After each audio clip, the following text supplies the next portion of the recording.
Hey everyone, Mike Robertson of Robertson Training Systems and Indianapolis Fitness and Sports Training. Here with my good friend Little Stevie, and we're here today to talk a little bit about keeping your shoulders healthy and improving not only your strength through your upper body, but most importantly, your bench pressing numbers.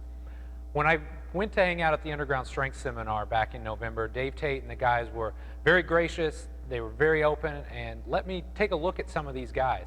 And when you're talking about guys that are benching 500, 600, 700 pounds, you're talking about joints that are taking one hell of a beating on a week-to-week basis. And as I got to evaluate some of these guys, I saw a couple common themes. A lot of them had very poor tissue quality. Their joints just in general were kind of beat up. They didn't have great structural balance from a muscular or even a joint perspective. And there were just a lot of little things that we needed to address. So kind of my goal for this video series is to make sure we not only keep you guys healthy, but in the process, we allow you to train in the most effective manner possible. When I talk to these guys, I'm not going to teach them anything about strength.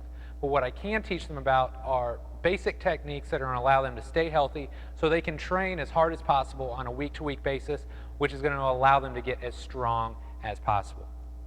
So really simply, all you guys are going to do, follow these videos. We're going to show you a couple different modalities we use here at iFast and with our power lifters, the big strong guys, to keep them healthy and training at a very high level.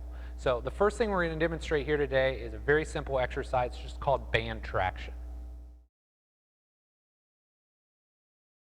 Okay, band traction is very effective for opening up the joint space between the wrist, the elbow, and the shoulder. Especially if you guys are using heavy poundages on a week-to-week basis, this just feels incredibly good, and along those same lines, it's not really rocket science. It's really hard to screw up. So little Stevie's kind of strapped in here. You can see he's got a green band, and all he's going to do is move around a little bit. He's kind of got his arm strapped in, and he's just going to move around. There's really no right or wrong way to do it. A lot of times we tell our clients and our athletes that we work with is it's an organic process. Move around, figure out what feels good, and just try and hit your body from a whole bunch of different angles. See, you can kind of open up the chest, you can go across your body where you're going to open up your posterior shoulder, you can get back in line and kind of bend over almost like you're doing a lat stretch. So there's tons of different ways that you can angle the band to really open up all those different joints between the shoulder, the elbow, and the wrist to make sure they're nice and loose.